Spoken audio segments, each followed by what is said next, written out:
Hello everyone, my name is Elena Shevchuk and this is the Lookup channel.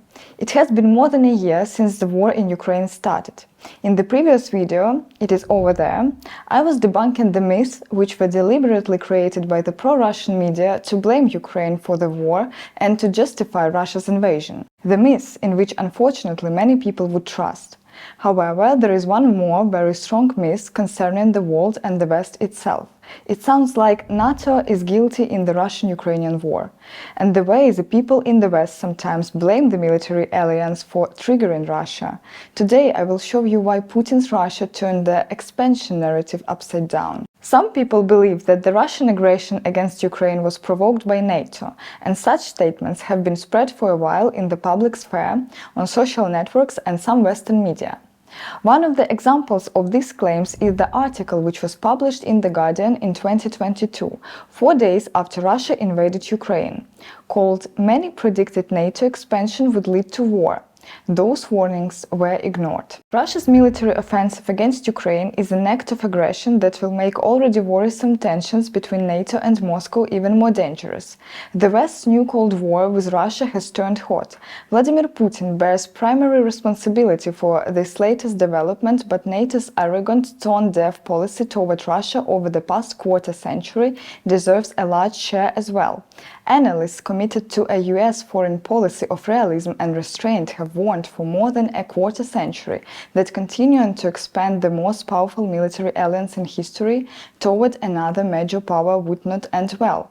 The war in Ukraine provides definitive confirmation that it did not. So basically, its author, Ted Gallin Carpenter, known opponent of NATO and author of books like NATO, the Dangerous Dinosaur, and The Guardian together with him that time blamed all parties in the war waged in the country of Ukraine, which was attacked by only one nation, Russia. These views reflect certain dissatisfaction with NATO policy among some Americans and Europeans.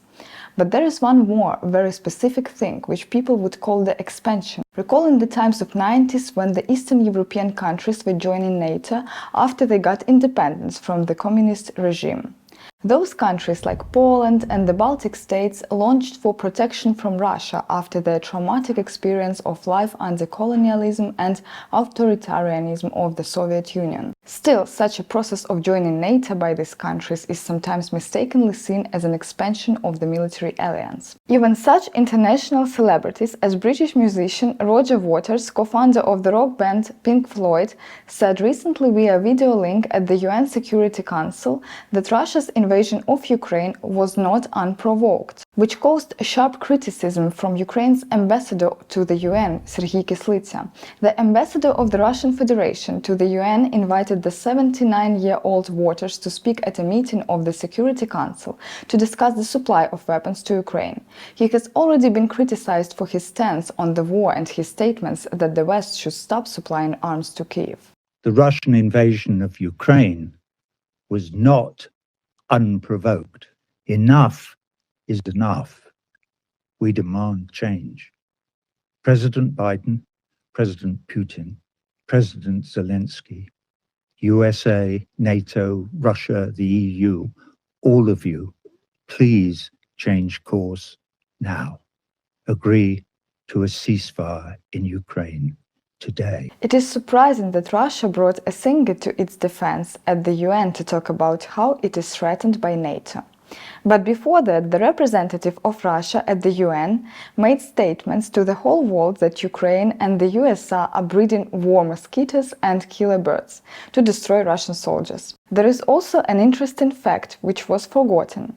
20 years ago, Vladimir Putin himself wanted Russia to join NATO. The only thing that stopped the Russian president then was his reluctance to go through the usual application process and get in the line of a lot of countries that don't matter. NATO's 10th Secretary General Robertson recalled an early meeting with Putin, who became president of the Russian Federation in 2000.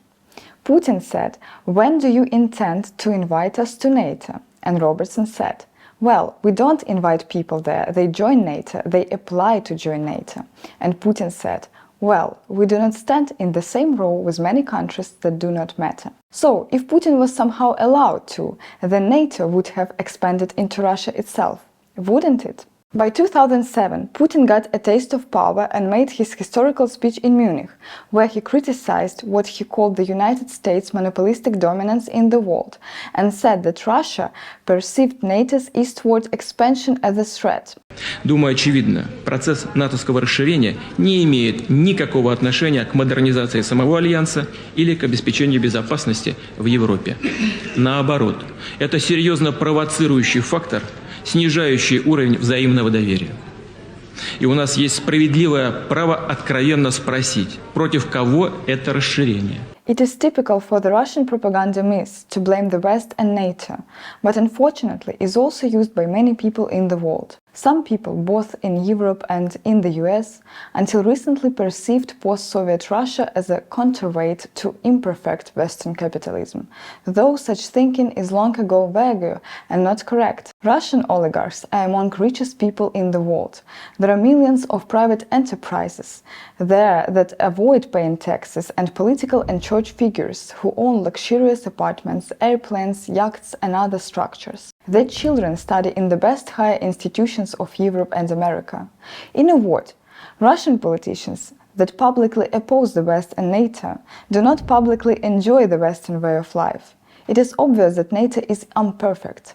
Military coalitions will always be questioned, especially in the 21st century, while claims and accusations of imperialism and expansion will always be present. By the time Russia invaded Ukraine, NATO probably played the role of a political structure rather than military as it used to be in the 20th century. And the imperfection of the armed forces of most European countries revealed by evasion is probably the best evidence of it. So it was actually Russia that made NATO rethink its role in the course of this year of war in Europe, and to start really expanding and getting stronger. But in contrast to Ukraine, even under those conditions, those countries that joined NATO earlier felt themselves protected. Historically, Baltic states could also become a target for Russia, but they did not, as Russia was afraid to attack NATO countries. So, joining NATO is not about NATO expansion to the borders of Russia. It is about protection from Russia. It is about democratic decisions of certain countries to join the security alliance. No country in the world has joined NATO by force. Why should the sovereign decisions of the Poles and Baltic nations and Ukraine after all weigh less than the unwillingness of Russians to be NATO neighbors? And the last but the most obvious argument, it was Russia that attacked Ukraine, claiming that some parts of Ukraine are Russian historical territories. And it was Russia that attacked other post-Soviet states before, just because its leader, 70-year-old President Putin, wants to restore the USSR. And probably that is the main reason why Putin has been opposing the so-called NATO expansion. Just because he understood very well that NATO membership of Ukraine, Sarkatvelo or Moldova would hinder his own expansion plans.